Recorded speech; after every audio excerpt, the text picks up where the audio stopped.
السلام علیکم ورحمۃ اللہ وبرکاتہ۔ بسم اللہ الرحمن الرحیم۔ قائم خان کامران کے اس مطالبے پر پہلے تو حیران رہ گیا، پھر اس کی آنکھوں میں خوف اور دہشت کے سائے لرزنے لگے۔ میں سعدیہ کے سامنے نہیں جاؤں گا۔ قائم خان کے لہجے میں بے کسی کی جھلک بھی تھی اور احتجاج کا عکس بھی۔ نہیں قائم خان، آج کی رات صرف میری رات ہے۔ کامران کے گھٹے ہوئے جذبات ہر قید سے آزاد ہو گئے تھے۔ آج تو میرے ہاتھوں کا کھلونا ہے۔ آج جو میں چاہوں گا وہی ہوگا۔ ممکن ہے کل صبح نکلنے والا سورج تجھے دوبارہ با اختیار بنا دے، مگر اس وقت میں اندھیروں کا حکمران ہوں۔ بلا تاخیر میری خواہش کے آگے سر جھکا دے، ورنہ ہو سکتا ہے کہ میرے دل و دماغ پر بھی سیاہی چھا جائے اور میں اپنے خاندان کی ایک ایک روایت کو پامال کر ڈالوں۔ شجاع الدین کامران کا انداز گفتگو بڑا وحشیانہ تھا۔ قائم خان سہم گیا۔ اسے کامران کی پتلیوں میں دیوانگی رقص کرتی نظر آ رہی تھی۔ پھر جب کامران قائم خان کو ایک مجبور قیدی کی طرح کمرے سے باہر لے جانے لگا تو یاسمین خانم اور اس کی ماں چیختی ہوئی سامنے آ گئیں۔ نامراد، تو اپنے حقیقی ماموں کے ساتھ یہ کیسا سلوک کر رہا ہے؟ قائم خان کی بیوی اس قدر سنگین فضا میں بھی اپنی زبان پر قابو نہ رکھ سکی اور کامران کے لیے اس کے ہونٹوں سے نفرت و حقارت کا زہر ٹپکنے لگا۔ میں عورتوں سے بد کلامی کر کے اپنی نسل کو رسوا کرنا نہیں چاہتا۔ کامران کا لہجہ بظاہر بہت مہذبانہ تھا، مگر پھر بھی اس میں شدید حقارت پوشیدہ تھی۔ کامران، یہ سب کچھ کیا ہے؟ یاسمین خانم بھی خاموش نہ رہ سکے۔ تم نے مجھ سے کہا تھا کہ بابا جان کو کوئی ضرر نہیں پہنچے گا۔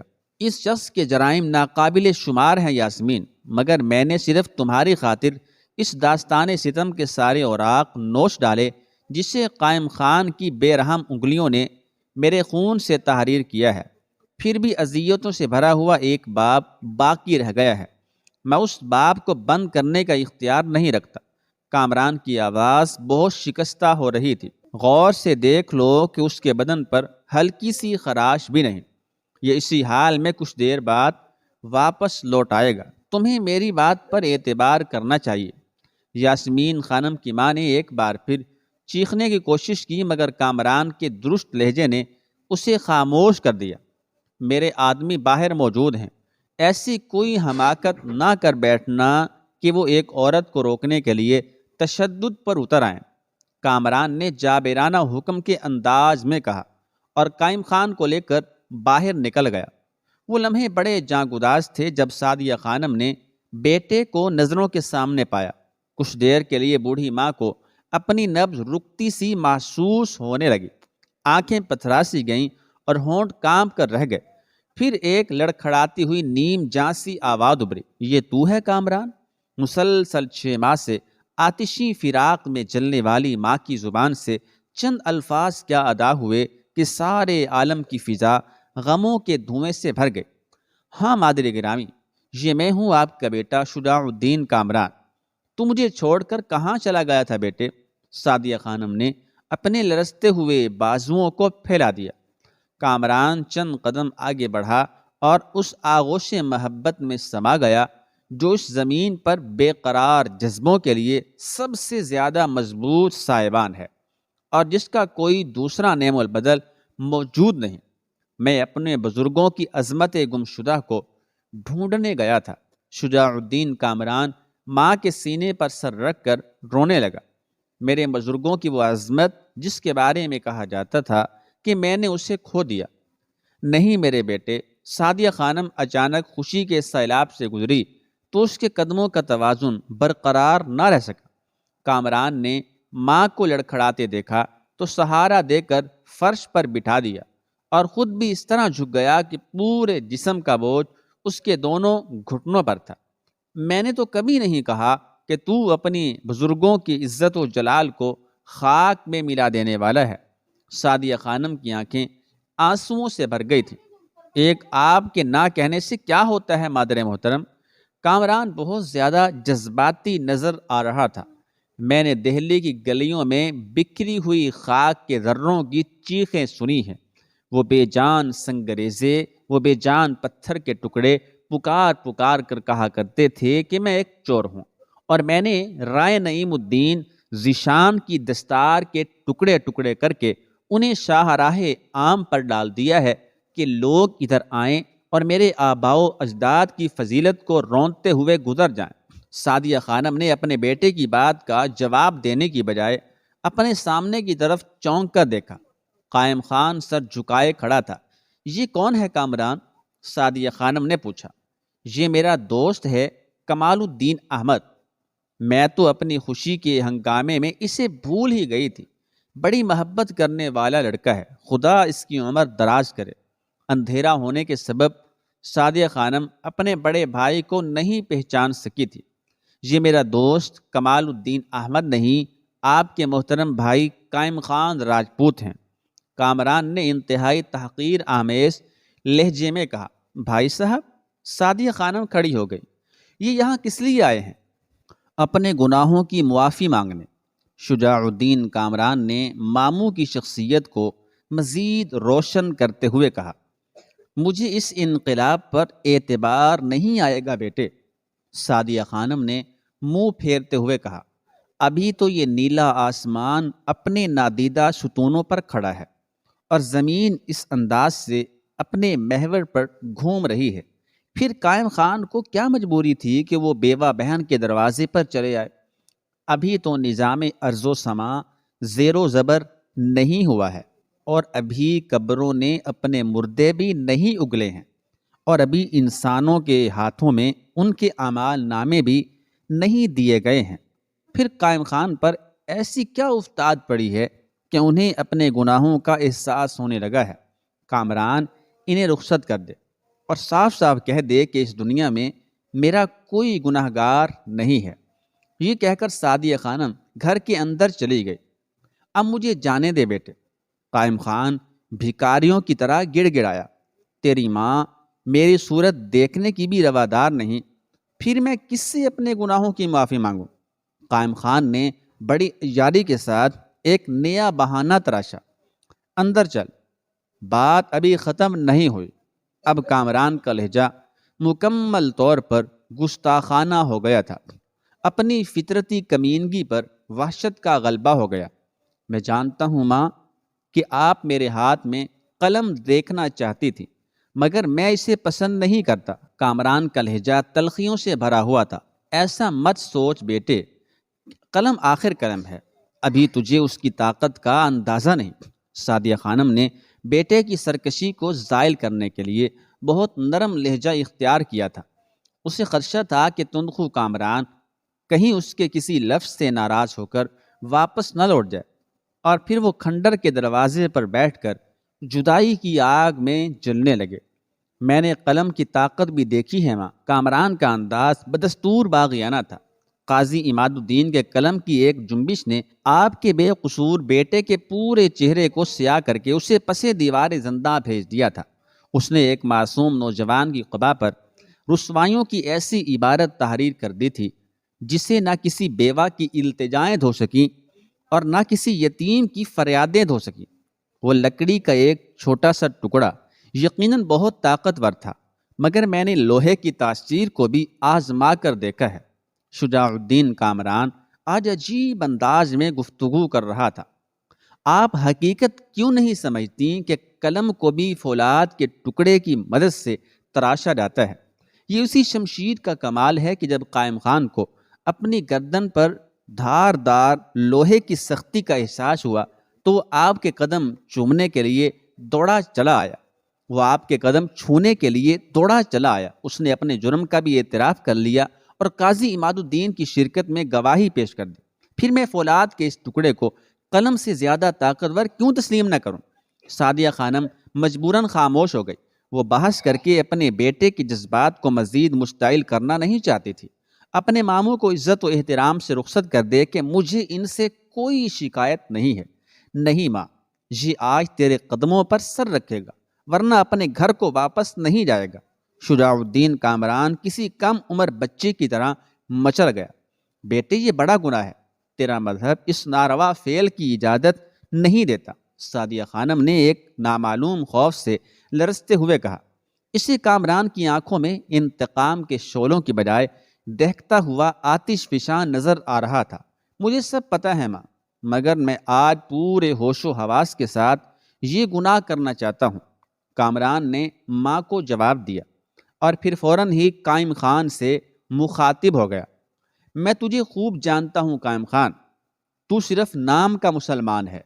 تیری فطرت کے نہا خانوں میں ابھی تک ہزاروں بت چھپے ہوئے بیٹھے ہیں۔ تو دولت و طاقت کا پجاری ہے، اس لیے میں تجھے حکم دیتا ہوں کہ میری ماں کے پیروں پر اپنا سر رکھ دے۔ تم اپنے بیٹے کی گستاخیاں دیکھ رہی ہو سعدیہ؟ قائم خان بالآخر چیخ اٹھا، میں تو محض اس لیے چلا آیا تھا کہ شاید ٹوٹے ہوئے رشتے دوبارہ جڑ جائیں۔ قائم خان نے اسی ریاکاری اور منافقت کا مظاہرہ کیا جو آہستہ آہستہ اس کے خون میں شامل ہو گئی تھی۔ بھائی صاحب، آپ ان رشتوں کا حوالہ نہ دیں جو برسوں پہلے توڑے جا چکے۔ سعدیہ خانم شدید کربناک لہجے میں بولی، براہ کرم یہاں سے چلے جائیں، مجھے آپ سے کوئی شکایت نہیں ہے۔ قائم خان بڑی بے حسی کے ساتھ واپس جانے کے لیے مڑا، مگر مجھے آپ سے بہت سی شکایتیں ہیں میرے محترم ماموں، شجاع الدین کامران لہجہ بدل کر بولا، اور اس نے تلوار سے قائم خان کا راستہ روک دیا۔ بیٹے، میں نے انہیں معاف کر دیا، سعدیہ خانم نے گھبرا کر کہا۔ میں جانتا ہوں کہ آپ تو اپنے قاتلوں کو بھی معاف کرنے کی صلاحیت رکھتی ہیں۔ کامران پہلے سے زیادہ سرکش نظر آنے لگا تھا۔ پھر بھائی صاحب کو جانے کیوں نہیں دیتا؟ سعدیہ خانم نے قدرے تیز آواز میں کہا، میں مغرور شخص کو آپ کے سامنے زمین بوس دیکھنا چاہتا ہوں۔ کامران کا لہجہ نفرت و انتقام کی آگ سے بھرا تھا۔ میری تسکین اسی طرح ہوگی، ورنہ آپ کی معافی کو قابل قبول نہیں سمجھا جائے گا۔ اب تو میری نافرمانی کے جرم کا مرتکب ہو رہا ہے۔ سعدیہ خانم نے ناراضگی کے انداز میں کہا، خدا کے لیے میری مزید دل آزاری نہ کر کامران۔ مادر محترم، آج کی رات نافرمانیوں کی رات ہے۔ کامران کی آواز کچھ اور بلند ہو گئی تھی۔ آج میں اس گناہ کو علل اعلان کرنا چاہتا ہوں۔ بے شک آپ مجھے نافرمان کہہ سکتی ہیں، مگر میں اپنے اس جرم پر ہمیشہ نازہ رہوں گا۔ خدا دیکھ رہا ہے کہ میں کس انداز کی نافرمانی کر رہا ہوں۔ جیسے ہی قائم خان کا سر زمین پر جھکے گا، میرے مضطرب دل کو قرار آ جائے گا، وہ دل نا آسودہ جو برسوں سے خون ہو کر میری آنکھوں میں اتر آنا چاہتا ہے۔ آخر میرے جسم پر میرے دل بے قرار کا بھی حق ہے۔ آج رات میں اس حق کی ادائیگی چاہتا ہوں۔ آپ خاموش رہیں کہ قائم خان ہم دونوں کا مشترک مجرم ہے۔ تنہا اکیلا آپ کے معاف کر دینے سے اس کے گناہ نہیں دھلیں گے۔ یہ کہہ کر کامران نے ماموں کے حلقوم پر اپنی تلوار کا دباؤ بڑھا دیا۔ جھک جا قائم خان کہ اس میں تیری عافیت ہے، جلدی کر کہ ابھی میرے ذمے کچھ اور فرائض بھی باقی ہیں۔ نجات کے سارے راستے بند ہو چکے تھے۔ قائم خان کو فوراً سعدیہ خانم کے قدموں پر اپنا سر رکھ دینا پڑا۔ سعدیہ خانم گھبرا کر پیچھے ہٹ گئی تھی، جیسے وہ انسانی سر نہ ہو، کوئی زہریلا کیڑا ہو۔ کامران، مجھے اس سے کوئی خوشی نہیں ہوئی، بس ابھی نے جانے دے، تیری ضد پوری ہو گئی۔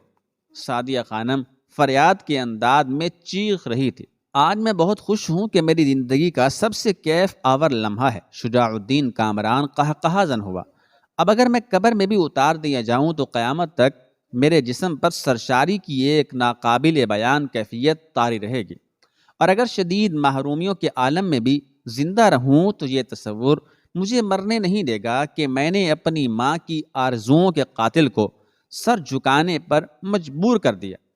یہ کہہ کر ایک لمحے کے لیے کامران خاموش ہو گیا اور بہت غور سے قائم خان کو دیکھنے لگا، جو لمبی لمبی سانسیں لے رہا تھا، جیسے مسلسل ضربات نے کسی اژدہے کو نیم جانی کی کیفیت سے دوچار کر دیا ہو۔ اب بآواز بلند اعتراف کر کہ تو نے قاضی عماد الدین کی سازش سے میرے معصوم لڑکپن کو زنداں کے حوالے کیا۔ میرا لباس صاف و شفاف تھا، مگر تو نے اس پر سیاہی مل دی۔ شجاع الدین کامران نے نیا حکم جاری کر دیا۔ قائم خان لرزتی ہوئی آواز میں کامران کے حکم نامے کے ایک ایک حرف کی تجدید کر رہا تھا۔ اعتراف گناہ ختم ہوا تو کامران نے قائم خان کو کھڑا ہونے کی اجازت دے دی۔ سعدیہ خانم کی حالت غیر ہو گئی تھی۔ وہ اپنے بیٹے کی اس جذباتی حرکت کا انجام بھی جانتے تھے۔ اسے پتہ تھا کہ قائم خان جیسے زمانہ ساز انسان پر کامران کی اس انتقامی کارروائی کا کیا رد عمل مرتب ہوگا، اور آئندہ زندگی میں اس احمق لڑکے کو کس کس طرح سازشوں کا شکار بنایا جائے گا۔ یکایک کامران نے اپنے پیراہن کی جیب میں ہاتھ ڈال کر قائم خان کا دستخط شدہ کاغذ نکالا اور اسے سعدیہ کی طرف بڑھاتے ہوئے بولا، یہ ہے میری بے گناہی کا ناقابل تردید ثبوت، اسے اپنے پاس محفوظ رکھیں۔ یہ کاغذ کا ٹکڑا آپ کے خاندان کی کھوئی ہوئی عزت دوبارہ بحال کر دے گا۔ اسے اپنے پاس کیوں نہیں رکھتا کہ جوان اور توانا ہاتھ نگہبانی کے لیے زیادہ موزوں ہوتے ہیں۔ سعدیہ خانم نے کانپتی ہوئی آواز میں کہا، آخر یہ کیسا کاغذ ہے؟ اچانک کامران کو سردار نرسنگھا کے الفاظ یاد آ گئے۔ جذبات سے ٹمٹماتا ہوا اس کا چہرہ چند ساعتوں کے لیے دھواں ہو گیا، مگر اس نے فوراً ہی اپنے جذبات پر قابو پا لیا۔ یہ اس سازش کا اعتراف ہے جو کچھ سال پہلے میرے خلاف کی گئی تھی، کامران نے سعدیہ خانم کو سمجھاتے ہوئے کہا۔ اس سازش کا بنیادی مجرم آپ کا بھائی قائم خان ہے۔ یہ کاغذ آپ کے بیٹے کو سلطان کی عدالت میں بے قصور ثابت کر دے گا، اور پھر میں دہلی کی گلیوں میں آزادانہ سر اٹھا کر گھوم سکوں گا۔ اس کے بعد کوئی انگلی آپ کی طرف نہیں اٹھے گی۔ لوگ کہا کریں گے کہ وہ جا رہی ہے ایک بہادر بیٹے کی ماں جس نے تنہا کرسی اقتدار سے جنگ کی اور اس کے چاروں پایوں کو ہلاک کر کے رکھ دیا۔ میں اس دستاویز کو اپنے پاس رکھ لیتا، مگر مجھے ایک ضروری کام سے باہر جانا ہے۔ اگر میں سعدیہ خانم نے جوش جذبات میں شجاع الدین کامران کی بات قطع کر دی، بات کاٹ دی۔ بیٹے تو کہاں جانا چاہتا ہے؟ کیا مجھے پھر انتظار کی آگ میں جلنے کے لیے اکیلا چھوڑ جائے گا؟ مجھے ایک بہت ضروری کام ہے۔ کامران نے سردار نرسنگھا کے الفاظ کی بازگشت سے پیچھا چھڑاتے ہوئے کہا، آپ پریشان نہ ہوں، میں بہت جلد واپس آ جاؤں گا۔ پھر بھی اگر مجھے لوٹنے میں دیر ہو جائے تو آپ بے جھجک سلطان کے دربار میں چلی جائیں اور اپنے بیٹے کا مقدمہ دوبارہ پیش کریں۔ اس کام میں تاخیر نہ کرنا کہ وقت کی کروٹیں بڑی عجیب ہیں۔ سعدیہ خانم نے کانپتے ہاتھوں سے کاغذ لے لیا۔ میں آپ کے محترم بھائی کو بحفاظت ان کی حویلی تک چھوڑنے جا رہا ہوں۔ یہ کہہ کر کامران دروازے کی طرف بڑھا۔ اس کے آگے آگے قائم خان سر جھکائے چل رہا تھا۔ یکایک کامران مڑا۔ اندازاً 8-10 دن میں واپس آ جاؤں گا۔ قائم خان دوبارہ اپنی حویلی میں پہنچ چکا تھا۔ یاسمین خانم اور اس کی ماں کے اداس چہروں پر طمانینت اور آسودگی جھلکنے لگی تھی۔ میں نے تمہارے باپ کو معاف کر دیا یاسمین، کامران انتہائی جذباتی لہجے میں کہہ رہا تھا۔ آج کی رات ان کی زندگی میری تلوار کے رحم و کرم پر تھی۔ اگر میں چاہتا تو زندگی اور موت کے درمیان کا فرق مٹ بھی سکتا تھا، مگر تمہارے تصور نے مجھے ہر قسم کی جارحیت سے باز رکھا۔ میں نے تم سے کیا ہوا عہد نبھا دیا۔ تم چاہو تو اپنے باپ سے پوچھ سکتی ہو کہ ان کے جسم پر تشدد کا کوئی ہلکا سا نشان بھی موجود نہیں ہے۔ تمہیں کچھ تو یاد ہوگا کہ تمہارے باپ نے مجھے کس طرح رلایا ہے۔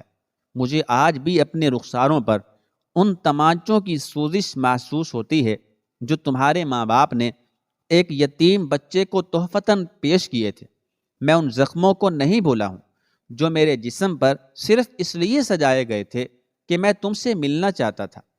تمہیں یاد تو ہوگا کہ میرے اور تمہارے درمیان طے شدہ رشتوں کو کس بے دردی کے ساتھ توڑا گیا تھا۔ میں نے تم سے تمہارے ماں باپ کی ان سفاکیوں کا شکوہ کرنا چاہا تو میرے پاؤں کاٹ دیے گئے کہ میں حویلی کا رخ نہ کر سکوں۔ تم نہیں جانتی کہ میں نے اپنے شکستہ پیروں کو کتنی محنت کے بعد دوبارہ جوڑا تھا۔ پھر مجھے ایک چور ثابت کر کے زنداں کے اندھیروں میں پھینکوا دیا گیا۔ میں قید خانے کی اونچی دیواریں نہیں توڑ سکتا تھا۔ مجبوراً مجھے سزا کاٹنی پڑی اور پھر میں ایک معتبر مجرم قرار دیا گیا۔ یہ سب تمہارے عظیم باپ قائم خان راجپوت کی مہربانیاں تھیں۔ میں نے شاہی فوج میں شامل ہونے کی کوشش کی کہ اس طرح ملک کی سرحدوں پر دشمنوں کے لشکر سے الجھ جاؤں اور خون بہا کر اپنی شخصیت پر لگائے گئے سیاہ داغوں کو دھو سکوں، مگر تمہارے باپ نے میری شریفانہ زندگی کا وہ راستہ بھی بند کر دیا۔ پھر میں معزز اور محترم اور سادہ لوگوں کے قافلے سے بچھڑ گیا۔ میں نے اپنی جان پر کھیل کر طاقت حاصل کی، اور وہی طاقت آج مجھے تیرے در تک پہنچانے کا ذریعہ بنی ہے۔ تیری یہ حویلی میرے معصوم خوابوں اور بے لوث رشتوں کا مقتل ہے، مگر میں پھر بھی اس کے در و دیوار سے نفرت نہیں کر سکتا کہ آخر یہ میری خواب گاہ ناز ہے۔ کامران اس قدر جذباتی ہو گیا تھا کہ اس کی آنکھوں میں اشکوں کی نمی سی جھلکنے لگی تھی۔ یاسمین خاموش کھڑی تھی، اس کا چہرہ کسی پتھر کے بت سے مشابہ تھا۔ میں نے قائم خان کے دیگر جرائم بیان نہیں کیے ہیں کہ اس مختصر سے وقت میں ان کا شمار ممکن نہیں۔ کامران نے دوبارہ اپنی داستان درد کا آغاز کر دیا۔ میں قائم خان کو مسلسل اذیت و کرب کی حالت میں رکھتا، مگر میں نے صرف تیری خاطر اسے کوئی آزار نہیں پہنچایا۔